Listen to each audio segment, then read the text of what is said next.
নাহমাদু ওয়া নুসাল্লি আলা রাসূলিল কারীম আম্মা বাদ। দিনী ভাইরা আমার, হযরত আয-যুবাইর বিন আওয়াম রাদিয়াল্লাহু তাআলা আনহু তিনি নবী করিম সাল্লাল্লাহু আলাইহি সাল্লামের ফুফাতো ভাই ছিলেন এবং নবী করিম সাল্লাল্লাহু আলাইহি সাল্লামের বংশের সাথে তার বংশ কুসি বিন কিলাবের সাথে গিয়ে একত্রিত হয়েছে বা মিলিত হয়েছে। তার মায়ের নাম ছিল সাফিয়া বিনতে আব্দুল মুত্তালিব, যিনি নবী করিম সাল্লাল্লাহু আলাইহি সাল্লামের ফুফি ছিলেন। তার পিতা নাম ছিল আওয়াম, যে হযরত খাদিজা রাদিয়াল্লাহু তাআলা আনহার ভাই ছিলেন। তিনি যখন 16 বছর বয়স তখন তিনি ইসলাম গ্রহণ করেন এবং ইসলামের দীক্ষিত যারা হয়েছিলেন সর্বপ্রথম শুরুতে তাদের ভিতরে তিনি একজন।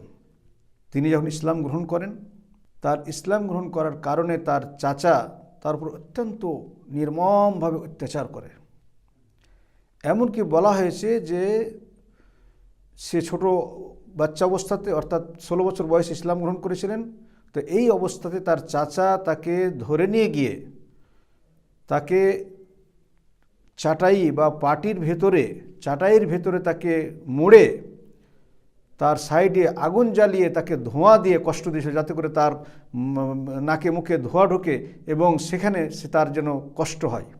এইভাবে তাকে অনেক কষ্ট দেওয়া হয়েছে এবং সে বলতো, তার চাচা বলেছিল, উকফুর বিরব্বে মুহাম্মদ, মুহাম্মদের রবের কুফরি করো, আল্লাহকে অস্বীকার করো, আদ্র আনকাল আদাব, তুমি যদি আল্লাহকে বা তোমার মুহাম্মদের রবকে অস্বীকার করো তাহলে তোমার এই কষ্ট আমি দূর করে দেব।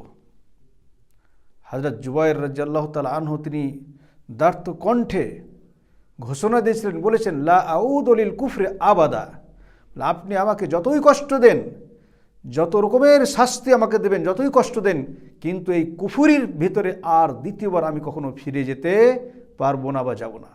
তিনি হযরত আবু বকর সিদ্দিক রাদিয়াল্লাহু তাআলা আনহুর মেয়ে আসমা রাদিয়াল্লাহু তাআলা আনহাকে বিয়ে করেছিলেন। আর এই আসমার পক্ষ থেকে যে প্রথম সন্তান জন্মগ্রহণ করেছে সে ছিলেন আবদুল্লাহ। আর এই বলা হয়েছে যে মদিনাতে আল্লাহ রাসূল সাল্লাল্লাহু আলাইহি ওয়াসাল্লামের হিজরতের পরে সর্বপ্রথম যে বাচ্চা জন্মগ্রহণ করেছিলেন আবদুল্লাহ, ইনি ছিলেন এই হযরত যুবাইর বিন আওয়াম রাদিয়াল্লাহু তাআলা আনহুর ছেলে। হযরত যুবাইর বিন আওয়াম তিনি কেমন ছিলেন, তার সাহস, এত সাহসিকতা ছিল এবং তিনি ছিলেন একদম দৃঢ় মনোবলের। তার মতামত ছিল অত্যন্ত দৃঢ়। তিনি ছিলেন ধারালো তলোয়ারের মতো। বলা হয়েছে সাহিবুস সাইফা সারেম, এবং তিনি তার মালিকের আনুগত্য করতেন, অর্থাৎ আল্লাহর আনুগত্য করতেন এবং আল্লাহর কাছেই তিনি সাহায্য চাইতেন। তিনি বড় বড় বীরদের সাথে যুদ্ধ করেছিলেন এবং যুদ্ধ করেছিলেন, তাদেরকে যুদ্ধ করে হারিয়েছেন। টাকা পয়সার দিক থেকে তিনি আল্লাহর রাস্তায় অত্যন্ত খরচ করতেন।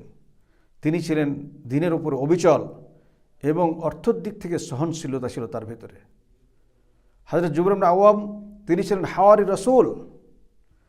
বলা হয়েছে যে হাওয়ারি বলা হয় যে কোনো ব্যক্তির খাস এবং বিশেষ ব্যক্তিকে, বিশেষ তার সাথে সম্পর্ক এবং বিশেষভাবে যে সাহায্যকারী।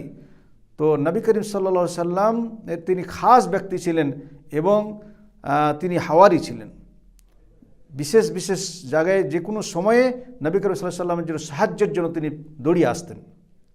নবী করিম সাল্লাল্লাহু আলাইহি সাল্লাম নিজে বলেছেন, ইন্না লিকুল্লি নাবিয়্যিন হাওয়ারিয়্যান ওয়া হাওয়ারিয়্যু আয-যুবাইর, প্রত্যেকটি নবী এবং রাসূলদের হাওয়ারি বা খাস বিশেষ লোক থাকে, বিশেষ সাহায্যকারী থাকে, আর আমার সাহায্যকারী, আমার বিশেষ লোক হলো হযরত যুবাইর রাদিয়াল্লাহু তাআলা আনহু। মুসনাদ আহমদের হাদিস। তিনি ছিলেন 10 জন সুসংবাদপ্রাপ্ত জান্নাতি ব্যক্তির একজন। আল্লাহ তাআলা তার উপরে রাজি হন, জান্নাতুল ফেরদাউস তাকে দান করুন। নবী করিম সাল্লাল্লাহু আলাইহি সাল্লাম তার বিষয়ে জান্নাতুল ফেরদাউস বা জান্নাতের সুসংবাদ দিয়েছেন। আল্লাহ রাসূল সাল্লাল্লাহু আলাইহি সাল্লাম বলছেন, কালা আবু বকর ফিল জান্নাহ ওয়া উমর ফিল জান্নাহ ওয়া উসমান ফিল জান্নাহ ওয়া আলী ফিল জান্নাহ ওয়া তালহা ফিল জান্নাহ ওয়া যুবাইর ফিল জান্নাহ। জান্নাতের সুসংবাদ দিয়েছেন তিরমিজির হাদিস। হযরত জুবাইর ইবনে আওয়াম তিনি ছিলেন সর্বপ্রথম যে নাঙ্গা এবং খোলা তরবারি নিয়ে কাফেরদের বিরুদ্ধে লড়াইয়ের জন্য মক্কার বুকে তিনি খোলা তরবারি নিয়ে বেরিয়ে গেছিলেন। একটি ঘটনা ঘটেছিল, তিনি একবার হঠাৎ করে শুনতে পেলেন, শুনলেন যে নবী করিম সাল্লাল্লাহু আলাইহি সাল্লামকে হত্যা করা হয়েছে। তো যখনই এই কথা শুনলেন তিনি সাথে সাথে তার ঘর থেকে তরবারির খাফ থেকে তরবারির ভেতর এর থেকে বের করে একদম খোলা তরবারি নিয়ে তিনি সাথে সাথে বেরিয়ে পড়লেন মক্কার অলিতে গলিতে, এবং তিনি যেমন একটা টর্নেডো ঝড়ের বেগে তিনি বেরিয়ে পড়লেন। এবং এই কথা শুনে যখন তরবারি নিয়ে খোলা তরবারি নিয়ে যখন বেরিয়ে পড়লেন, মুক্ত তরবারি নিয়ে যখন বেরিয়ে পড়লেন, রাস্তায় চলতে চলতে দেখলেন নবী করিম সাল্লাল্লাহু আলাইহি সাল্লামের সাথে সাক্ষাৎ হয়ে গেল। আল্লাহ রসুল সাল্লাল্লাহু আলাইহি সাল্লাম বললেন, মা লাকা ইয়া জুবাইর, কী ব্যাপার জুবাইর, কী হয়েছে তোমার? তিনি বললেন, সামি'তু আন্নাকা কাদ কুতিলত, আমি শুনেছি যে আপনাকে নাকি হত্যা করা হয়েছে। তো হযরত আল্লাহ রসুল সাল্লাল্লাহু আলাইহি সাল্লাম বললেন, আচ্ছা ফামা কুনতা সানিয়ান, আচ্ছা যদি আমাকে হত্যাই করা হতো তাহলে তুমি কি করতে? তো তিনি বললেন, আরাদতু ওয়াল্লাহি আন আস্তা'রিজা আহলা মক্কা, আল্লাহর কসম করে বলছি যে আপনার যদি এই ধরনের কিছু হতো তাহলে মক্কাতে আমি হালচাল মাচিয়ে দিতাম, মক্কার বুকে আমি হালচাল মাচিয়ে দিতাম, তাদেরকে আমি কাউকে স্থির রাখতাম না। আল্লাহ রসুল সাল্লাল্লাহু আলাইহি সাল্লাম এই কথা শুনে তিনি দোয়া করলেন তার জন্য, যে তোমার জন্য আল্লাহ তাআলা ভালাই করেন, এবং বললেন যে তোমার এই যে নাঙ্গা তলোয়ার নিয়ে তুমি বেরিয়েছো এর জন্য দোয়া করলেন এটা তোমার জন্য জয়যুক্ত হয়। হযরত জুবাইর ইবনে আওয়াম রাদিয়াল্লাহু তাআলা আনহু তিনি হিজরত করেছিলেন দুইবার।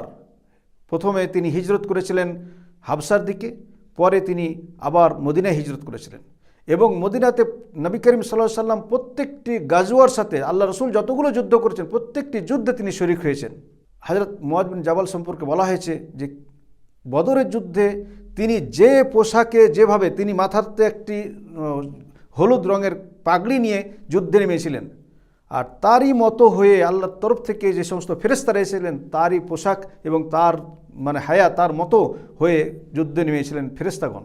হযরত জুবাইর রাদিয়াল্লাহু আনহু আল্লাহ রাসূল সাল্লাল্লাহু আলাইহি সাল্লামের দেফার জন্য অত্যন্ত কঠোরভাবে জিহাদ করেছিলেন। বিশেষ করে ইয়ারমুকের যুদ্ধে তিনি অত্যন্ত কঠোরতার সাথে যুদ্ধ করেছিলেন, এবং যার কারণে সে অনেক জায়গাতে জখমি হয়েছিল।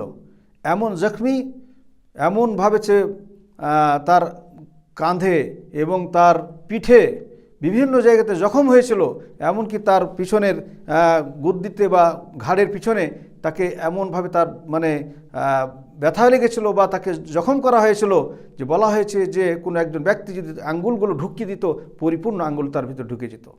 তো যখন তাকে জিজ্ঞাসা করা হলো এর সম্পর্কে, তিনি বলেছিলেন, আমা ওয়াল্লাহি মা মিনহা জারাহা, বলেন এই তো কিছুই নয়, ইল্লা মা রাসূলুল্লাহ সাল্লাল্লাহু আলাইহি ওয়াসাল্লাম, আমার শরীরে যতগুলো জখম হয়েছে এগুলো প্রত্যেকটি জখমই নবী করিম সাল্লাল্লাহু আলাইহি সাল্লামের সাথে আমি থাকার কারণে হয়েছে বা ছিলাম, এবং এইগুলো হয়েছে সম্পূর্ণ আল্লাহর পথে, অতএব এটা কোনো ব্যাপার নয়। তো এই কথা শুনে এরকম এর কারণে তার বীরত্বের কারণে নবী করিম সাল্লাল্লাহু আলাইহি সাল্লাম তাকে বলেছিলেন, আল্লাহ রাসূল সাল্লাল্লাহু আলাইহি সাল্লাম তার নিজের মা বাবাকে তার উপরে ফেদা করেছিলেন, বলেছিলেন, ইরমে ফেদাকা আবি ও উম্মি, আমার পিতামাতা তোমার উপর কুরবান হোক, তুমি যুদ্ধ চালিয়ে যাও। এই ছিলেন হযরত জুবাইর বিন আওয়াম রাদিয়াল্লাহু তাআলা আনহু। তিনি বলছেন যে একবার নবী করিম সাল্লাল্লাহু আলাইহি সাল্লাম বললেন, মাইয়াতি বানি কুরাইজাতা ফায়াতি বিখবরিহিম, তোমাদের ভিতরে কোন ব্যক্তি আছে যে বানি কুরাইজার কাছে গিয়ে তাদের খবরগুলো নিয়ে আসবে? তো আমি চলে গেলাম সেই সময় বানি কুরাইজার ভিতরে। যখন বানি কুরাইজার ভিতর থেকে আমি ফিরে এলাম তাদের খবরাখবর নিয়ে, তখন নবী করিম সাল্লাল্লাহু আলাইহি সাল্লাম বলেছিলেন, ফেদাকা আবি ও উম্মি, জুবাইর তোমার উপরে আমার পিতামাতা ফেদা হোক, আমার পিতামাতা কুরবান হোক। বুখারী মুসলিমের হাদিস। হযরত জুবাইর বিন আওয়াম রাদিয়াল্লাহু তাআলা তিনি অত্যন্ত সাহসিক ছিলেন, অত্যন্ত বীরত্বের সাথে তিনি লড়াই করতেন। হযরত জুবাইর বিন আওয়াম রাদিয়াল্লাহু তাআলা তিনি একজন তাজের ছিলেন, বড় ধরনের তাজের ছিলেন। তিনি অত্যন্ত ধন সম্পদও অনেক ধন সম্পদ ছেড়ে গিয়েছিলেন, এবং তিনি শাহাদাত আল্লাহর পথে শহীদ হওয়ার জন্য অত্যন্ত তামান্না করতেন। এমনকি বলা হয়েছে যে তিনি বলছেন নিজে যে তিনি তার যে সমস্ত সন্তান, প্রায় 19 জন তার সন্তান ছিল, ছেলে মেয়ে, তো তিনি বলছেন যে আমি বেশিরভাগ সন্তান ছেলেদের নাম তিনি যে সমস্ত সাহাবায়ে কেরামগণ আল্লাহর পথে জিহাদ করতে গিয়ে শহীদ হয়ে গেছেন সেই সমস্ত সাহাবায়ে কেরামদের নাম তার ছেলেদের নাম রেখেছিলেন। তিনি তার ছেলেদেরকে ওসিয়ত করেছিলেন, মৃত্যুর সময় ওসিয়ত করেছিলেন, বলেছিলেন তার ছেলেকে আবদুল্লাহকে, বিশেষ করে যে ইন আজিস্তান সেই মিনহা, কারণ তার অনেক দাইন ছিল, অনেক ঋণ ছিল, বলেছিলেন যে যদি এই ঋণ পরিশোধ করতে তুমি অপারগ হয়ে যাও তো ফাস্তাইন আলাইহি বিমাওলায়া, তুমি আমার মাওলার কাছ থেকে সাহায্য নেবে। তার ছেলে বলেছিলেন ফাওয়াল্লাহি মা দারাইতো মা আরাদা, সে কি বলতে চাইলেন আমি বুঝতে পারলাম না। এমনকি আমি জিজ্ঞাসা করলাম ইয়া আবাতি মান মাওলাক, আপনার মাওলা কে? তিনি বলেছিলেন মাওলায়া ইয়ানি আল্লাহ, আল্লাহ হলেন আমার মাওলা, অতএব তুমি যদি কোনো কিছুতে আমার এই ঋণ পরিশোধ করতে না পারো আমার আল্লাহর কাছে তুমি সাহায্য চাইবে। তখন বলছেন আবদুল্লাহ বলছেন, তার ছেলেরা বলছেন যে আমি কি করে, হযরত আবদুল্লাহ বলছেন যে আমি কি করেছিলাম, পরে যে কোনো কিছু প্রয়োজন হলে আল্লাহর কাছে আমি বলতাম যে ইয়া মাওলা জুবাইর ইকদি আনহু ফায়াকদিহি, হে আল্লাহ, হে জুবাইরের মাওলা, তুমি তার তরফ থেকে এটা পরিপূর্ণ করে দাও, এই ঋণ পরিশোধ করে দাও। পরে এর দ্বারাতে আল্লাহ তাআলা ঋণও পরিশোধ করে দিয়েছেন। যাই হোক, হযরত তিনি অত্যন্ত একজন ধনী ছিলেন এবং অনেক ধন সম্পদের মালিক ছিলেন। বলা হয়েছে যে প্রায় 59 মিলিয়ন দিনারের মালিক ছিলেন তিনি, 59 মিলিয়ন দিনার, তার থেকেও কিছু বেশি। যাই হোক, তিনি আল্লাহর পথে শহীদ হয়েছিলেন। বিশেষ করে জঙ্গে জামালে তিনি যুদ্ধের জন্য গিয়েছিলেন হযরত আয়েশার তরফ থেকে, কিন্তু হযরত আলীর সাথে সাক্ষাৎ হওয়ার পরে তিনি সেখান থেকে আবার ফিরে এসেছিলেন এবং তিনি যুদ্ধ করব না বলে মনস্থির করেছিলেন, কিন্তু সেই জায়গাতে এক জায়গায় তিনি ঘুমিয়েছিলেন। আর সেখানে ইবনে জারমুজ বলে একজন লোক তার উপরে মানে সে ঘুমন্ত অবস্থায় তাকে হত্যা করে ফেলে। আর এই হত্যা করার পরে যখন এই লোকটি যখন হযরত আলীর কাছে আসে খুশি হয়ে, তখন হযরত আলী অত্যন্ত দুঃখের সাথে এবং রাগান্বিত হয়ে বলেছিলেন যে তিনি কান্না করেছিলেন এবং বলেছিলেন যে সামিতু রাসূলুল্লাহ সাল্লাল্লাহু আলাইহি ওয়াসাল্লাম ইয়াকুল বাশশির কাতিলা ইবনে সাফিয়াতা বিন্নার, আমি আল্লাহ রাসূল সাল্লাল্লাহু আলাইহি ওয়াসাল্লামের কাছে শুনেছি যারা ইবনে সাফিয়া অর্থাৎ জুবাইর ইবনে আওয়ামকে হত্যা করবে তাকে জাহান্নামের সুসংবাদ দিও। হযরত জুবাইর রাদিয়াল্লাহু তাআলা আনহু আল্লাহ তাআলা সন্তুষ্ট হয়েছেন, তিনি আশারে মুবাশশারা বিল জান্নাত ছিলেন, জান্নাতে সুসংবাদ 10টি প্রাপ্ত 10টি সৌভাগ্যবান ব্যক্তির একজন ছিলেন তিনি।